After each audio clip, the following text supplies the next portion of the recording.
Ahá! Pensava que não havia cor do dinheiro hoje, não é? Ah! Bem, não me insultem. Tó Pinto, olá. Diga-me lá se está a chegar tudo bem com a imagem e com o som, se faz favor. Alguém que me diga antes de eu prosseguir. Já perceberam? Eu estou em Itália. Carlos Queiroz diz que sim. Isto é um problema de comunicações um bocado complicado. Bem, olha aqui ao fundo, olha ali em baixo. Isto é o Mediterrâneo. O São Pedro ajudou-me, acabou de abrir agora aqui um bocadinho o céu. E nós estamos numa região, como sabe, estou aqui a fazer o lançamento da rota que eu anunciei ontem, que a Earthride está a fazer em Itália. Nós estamos numa região muito bonita, de que eu vou falar a tal com o Carlo Canile, que é o nosso capo del grupo, que está aqui connosco. Vamos fazer um vídeo à tarde só sobre isto, na região de Cinque Terre. Depois à tarde falamos sobre isso, porque agora temos a edição matinal da Cor do Dinheiro e eu quero começar por agradecer a toda a gente que nos tem acompanhado e todo o apoio e todo o destaque que tem dado à Cor do Dinheiro. Como sabe, estamos com um recorde de audiências, o que é um belíssimo sinal da resposta que as pessoas dão ao programa. Bom, por onde é que eu queria começar hoje? Queria começar, além desta magnífica vista, queria começar por falar, no período de ordem do dia, de duas coisas.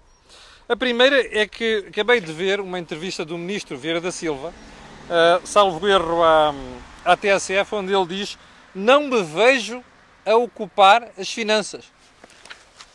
Nosso Senhor, obrigado.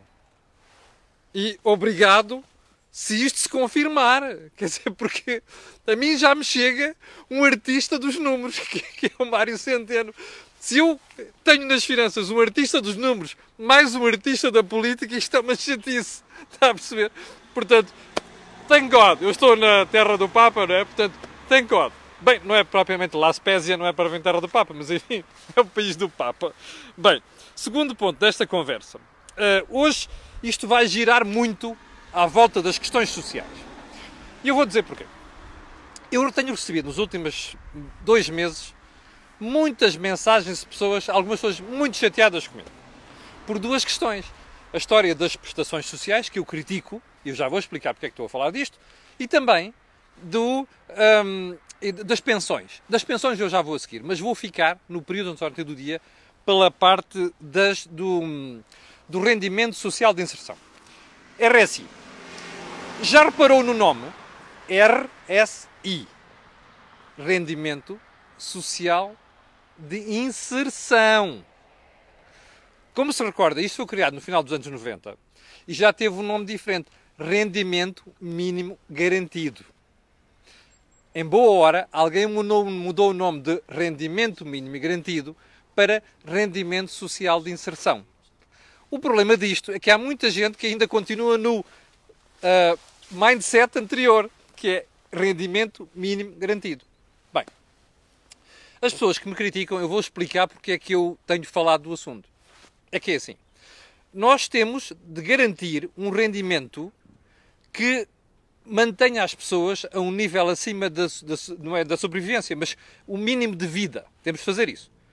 O problema é que não temos de fazer isto para o resto da vida das pessoas, a menos que elas estejam, sei lá, com um problema mental, de saúde, físico grave, incapacidade. Isso é outra história. Bom, para pessoas saudáveis, manter o rendimento para o resto da vida é um problema, porque cria uma dependência para essa pessoa que nunca mais faz nada na vida, não regressa ao mercado de trabalho, e para nós que depois ficamos a sustentar isto. Bem, porquê é que eu digo isto? Porque acho que cada vez que nós temos a esquerda no poder, acentua-se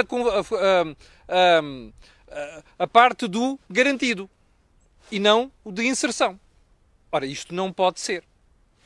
Bom, eu conheço muitíssimos casos de pessoas que precisaram em alguma fase da vida do rendimento social, mas que depois regressaram ao mercado de trabalho. Há duas formas de fazer isto. Ou as pessoas fazem isto voluntariamente, ou o Estado faz fazer isto, passa a redundância, imposto. E eu acho que é esta parte do imposto que tem faltado. Nós temos belíssimos exemplos, como eu dizia, de pessoas que precisaram daquele rendimento e voltaram ao mercado de trabalho. Eu estava a ver ontem o site da Renascença, estava a preparar esta matéria e está lá um exemplo muito interessante de uma senhora, eu até vou explicar qual é que é o caso, de uma senhora de São Pedro do Sul que ficou desempregada, repara uma coisa, não foi aos 40 anos, não foi aos 30, foi aos 50. É muito difícil regressar ao mercado de trabalho depois dos 50. Bom, e esta senhora,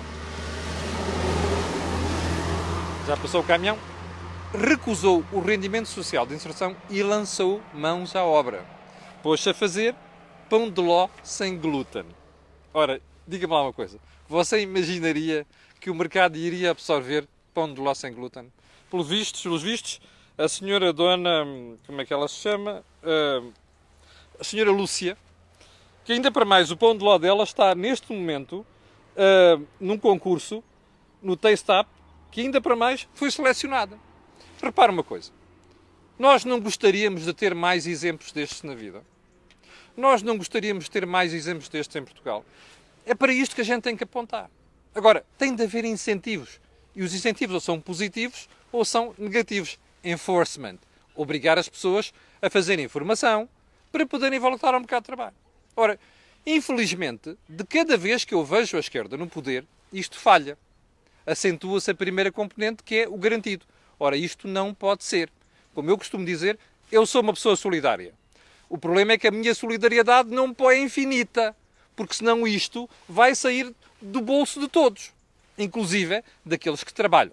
Bom, vamos lá então ao resto da agenda. Primeiro ponto, vamos às pensões. Eu tinha dito que ia falar das pensões. Então é assim, eu sou contra o aumento das pensões da forma como isto está a ser feito. E vou-lhe explicar porquê. Porque isto tem sido a crítica de algumas pessoas, nomeadamente pensionistas, que me têm escrito. Eu vou recordar uma coisa. Eu não tenho nada contra pensionistas. Até há 3 anos, antes da minha mãe ter morrido, eu tinha uma pessoa pensionista na família. Não tenho nada. Mas há 2 coisas que nós precisamos de perceber. Primeiro, entender como funciona o sistema de pensões. Segundo, pensar no futuro desse sistema. Então, há 2 formas básicas de fazer sistemas de pensões. Você todos os meses desconta, vai por uma gavetinha que alguém gere, ou o Estado, de Segurança Social, ou uma empresa privada, quem gera fundos de pensões, por exemplo. E depois isto vai capitalizando, vão fazendo aplicações em produtos financeiros, capitalizando, e você, quando se reforma, depois vai recebendo o rendimento, ou então dão aquele lump sum, dão aquela soma toda, e a pessoa vai fazer a sua vida. Mas há outro sistema. Qual é que é? Para mim é o mais negativo, que é o atual que nós temos, que é quem está reformado está a receber porque alguém está a trabalhar, está a contribuir. Ora, isto deixa muita instabilidade, nomeadamente quando há períodos de alto desemprego, quando há crises financeiras, crises económicas, como nós passámos dos últimos 10 anos. Percebe? Bom, para manter tudo isto em equilíbrio, foi-se mexendo na lei das pensões. A última mexida de vulto ocorreu no final dos anos 90. E a fórmula de aumento das pensões é muito simples. Combina duas coisas. A primeira é, qual é a taxa de inflação esperada para o ano seguinte? E fazes esse acerto. Carlos, sentes a problema? O telefone do Carlos estava a tocar e ele estava aqui a correr preocupado para não entrar no ar. Bom, segunda questão. O ajustamento das pensões, o segundo elemento, é feito em função do crescimento da economia, o que faz sentido. Ou seja, o primeiro ponto, aumento das pensões com base na inflação. Faz sentido? Faz. Aumento esperado de preços influencia o aumento do ano seguinte. Mas é preciso outra coisa. É preciso temperar isto com saber se está a criar riqueza ou não. Porquê? Porque se você não cria riqueza, não pode distribuir. Isto é lógico, menos para a esquerda. É lógico. Bom, então o ponto é este. Primeiro ponto, aumento esperado de preços. Segundo ponto, crescimento da economia. Ora, há anos em que, pela lógica, as pensões deviam ter diminuído. Adivinhe com quem é que foi, durante o consulado do engenheiro Sócrates, Ministro da Segurança Social, Vieira da Silva. Sabe o que é que eles fizeram? Mudaram a lei para poder aumentar as pensões no ano seguinte. Ora, isto é de loucos, isto é de doidos. Não ganharam as eleições apesar disso. Mas está a ver o problema? É que isto é que não pode acontecer. Nós estarmos a mudar a lei quando nos apetece só porque precisamos de ganhar eleições. Bom, porque é que eu acentuo a componente do, neste momento, isto não está a ser bem feito? Olha, por uma razão muito simples. Você tem tido, ao longo dos anos, este aumento normal. Mas depois têm acontecido os aumentos extraordinários. Remember? Olha, no ano passado, em agosto, no próximo ano, já no princípio do ano, provavelmente lá em cima das eleições vai haver outro. Ora bem, está a ver porque é que está mal feito? Você está a desequilibrar isto. Tem uma fórmula. E depois não respeita a forma. Não respeitou em 2009, porque quando devia ter reduzido, pela lei, recorde, não é pela cabeça do Camilo Lourenço, pela lei, você aumentou. E depois vai, em vez de, além de fazer os acertos normais, que aquilo que é o que, pela lógica, sustentaria o sistema de pensões de forma equilibrada, vai fazendo estas maluqueiras. O qual é o problema disto? É que cada brincadeira destas é mais um preguinho no caixão do sistema de pensões. Bem, mais é que você vai chegar a uma situação, quando tiver uma crise financeira ou um problema qualquer de aterragem da economia, o que é que você vai dizer às pessoas? Eu agora vou-lhe cortar as pensões? Ui, ui. Passa a ser um direito adquirido. Está a perceber? E nessa altura você tem o Tribunal Constitucional em cima do Governo, seja ele qual for, e tem a opinião pública. Depois vem falar em cismas grisalhos, não é? Eu também tenho alguns cabelos grisalhos. Não tenho cisma nenhum. Está a ver? É por isso que eu estou contra o que está a ser feito. Não tem nada contra pensionistas. Pelo contrário, a médio e longo prazo isto é a forma de salvaguardar que quem é pensionista não fica pendurado. Percebe? E, portanto, isto prepara-se agora. Não é quando as crises ocorrem. Porque nessa altura, ó tio, você tem que cortar aí e vai tudo. Inclusive é pensões. Bom, está entendido? Não é nada contra pensionistas. Repito. Bem, segundo ponto. Como você sabe, o ambiente está na moda em Portugal. Toda a gente fala em ambiente, parques naturais e não sei. Olha, isto aqui é um parque natural. Parques naturais e o diabo 4, não sei o quê, é preciso fazer isto, é preciso fazer aquilo. O drama é quando nos bate à porta. E porquê é que eu trago isto hoje? Acho que foi ontem o Jornal de Notícias trazia que existe um plano para demolir uma série de construções ao longo da orla costeira portuguesa. Começa lá em cima, alguns sítios tradicionais já se fala há mais de 20 anos, Pozendo, Ofir, não sei o quê, ao pé do Porto, mas não só, cá mais para baixo também. Que é para não se dizer que isto é uma coisa contra o Norte, não é? Bom, como você já percebeu, isto eu vi a manchete e calei-me, disse assim, deixa-me lá ver quais são as reações amanhã para eu comentar. Bem, como já percebeu, os autarcas mandaram-se ao ar. Porquê? Porque ninguém quer isto à sua porta. Está a ver? Ambiente, sim, mas é para aquele, meu vizinho. Epá, eu preciso cortar aqui. Não, olha, vai fazer isto na quinta do outro. Na minha quinta não fazes.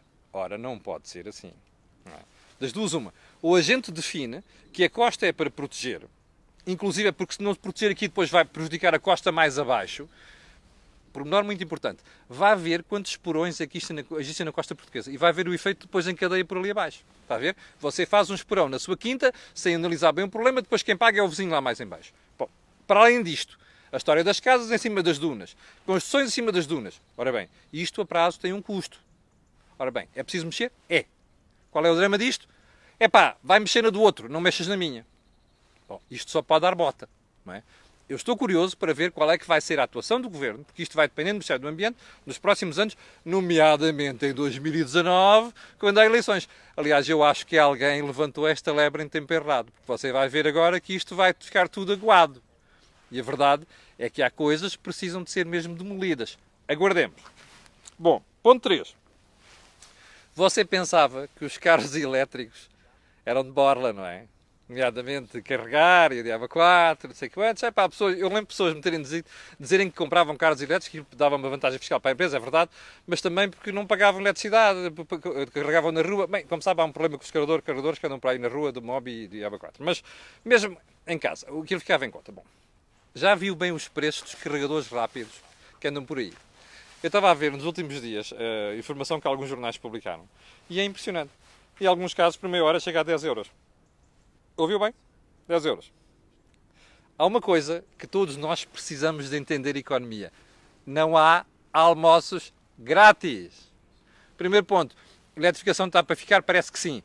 Vai ser a solução? Não sabemos. Mas tudo isto tem um custo. E, portanto, nós estamos a pensar em tomar decisões porque as coisas não nos vão sair do bolso? Mentira! Sai tudo do nosso bolso. É tudo uma questão de tempo.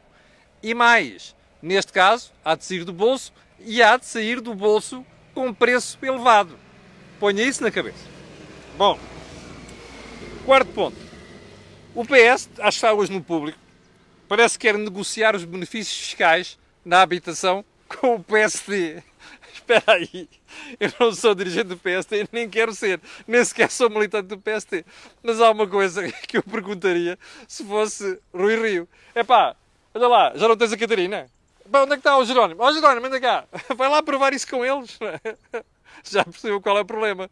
É que o Jerónimo e a Catarina pensam coisas diferentes do António e do Centeno. Não é? Não dá jeito.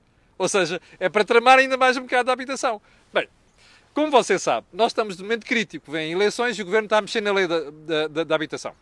Qual é o problema aqui? É que a tentação vai ser tramar senhorios e o diabo 4. Bem, mas alguém, por acaso, já teve uma belíssima ideia. Eu já uma vez elogiei aqui, que é dizer assim, vamos dar alguns benefícios aos senhorios, que é para haver mais casas. Eu já te expliquei aqui, é muito fácil de perceber. Você quer rendas mais baixas, é muito simples. Tem que ter mais casas no mercado. Você quer ter mais casas no mercado, tem que garantir que a lei, os incentivos, o ajudam a fazer isso. Ora, o que você está a fazer pela boca do Bloco de Esquerda e do PCP é exatamente o contrário. Bom, mas há um ponto nisto que parece que está bem pensado. E isto liga à questão seguinte, quais são os benefícios que era preciso fazer para nós termos mais habitação. Olha, há várias coisas.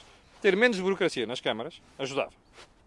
Mas é não limitar despejos, porque os despejos são necessários quando as pessoas não cumprem, percebe? Terceiro, olha, e que tal se não andassem para aí com prejuízos sobre mais extra, mais valias, transações de habitações? Faz sentido? Não faz. Mas, quer mais um exemplo? Olha, e que tal se baixassem o IMI substancialmente para aqueles que metem casas só para arrendamento? E se esse IMI fosse progressivo, a baixa, em função do número de anos em que se arrenda uma habitação? Está a ver? Quer mais uma? Muito simples. Sabe quanto é que você paga de IRS quando você arrenda uma casa? Na renda que você recebe? 28%. Isto é uma chulice, desculpa uma expressão. Não tem outro nome. Chulice é nome do Estado. Ora, isto favorece mais casas de habitação no mercado? Não. O que é que há a fazer? Ponham essa taxa nos 10%, nos 12,5%. Eu estou aqui para ver se o PSD, se quiser fazer um acordozinho com o PS, vai defender estas coisas. Eu sei que o Governo anda com alguma ideia destas, mas é assim, baixa para 25%, de 28% para 25%, isso faz alguma diferença? Não faz nenhuma. Esta taxa de imposto tem de descer para os 12,5% ou para os 10%, que a partir de algum efeito decente no mercado. Enquanto não se fizer isto, olha, bom dia tio Pedro, não é aquele que está lá em cima, bom dia tio Pedro, pode contar que vamos continuar a ter os problemas que estamos a ter. Mais, posso dizer mais, a tendência para o crescimento das rendas vai continuar se nós não conseguimos levar a que mais casas apareçam no mercado. Bom, último ponto, acho que é no Jornal Notícias de hoje, mas como é uma coisa que a Cor do Dinheiro tem falado sistematicamente, eu vou repetir isto aqui. E eu tenho propriedade para dizer isto. Passaram 10 anos sobre a falência do Banco Português de Negócios. Eu ontem expliquei-lhe que o Estado vai lá meter, naquele novo banco, 860 milhões de euros. A pergunta que eu continuo a fazer, que já fiz aqui várias vezes, é só esta. Quem é que está preso? O BPN custou-me um episódio muito difícil da minha vida profissional. Uma das pessoas que sabe está aí a ver. Custou-me um episódio muitíssimo difícil da minha vida profissional. Mas isso é irrelevante aqui. Nós não estamos a falar de mim, estamos a falar da sociedade. E a questão é esta. Há alguém preso? Na segunda-feira expliquei aqui, ou terça-feira, que o Tribunal afinal esqueceu-se de aplicar uma segunda pena a Oliveira Costa, que já tinha levado 14 anos. Falta uma pena de abuso de confiança que dá mais 8. Está a ver como é que estas coisas são? Não está ninguém preso. E ainda em cima disto, os tribunais, em vez de fazerem aquilo que deviam fazer, ainda se esquecem de aplicar penas. É um bocado chato, não é? Para o que muitos portugueses ficam a pagar esta marmelada, a pergunta é, porquê é que tenho de ser eu a pagar desmandos de pessoas que deviam estar presas e estão em liberdade? E com isto me fico. Temos mais de 200 pessoas em direto. Quero agradecer. À tarde vou estar a falar com o Carlo sobre aquilo que estamos a fazer aqui. Aguardo pelo vídeo depois do almoço. Entretanto, não chover muito, não vai haver tempestade. Esta região está sob aviso amarelo. Mas, quanto a nós, amanhã de manhã, não. Mas na segunda-feira, sim. Já a partir de Lisboa. Bom, quero agradecer a sua paciência. E para o final pedir-lhe só um favor, colocar aí um gosto e fazer partilha nas redes sociais, porque você ouve aqui, não ouve mais sítio nenhum. Obrigado, com licença. E quanto à Cor do Dinheiro, segunda-feira às 8.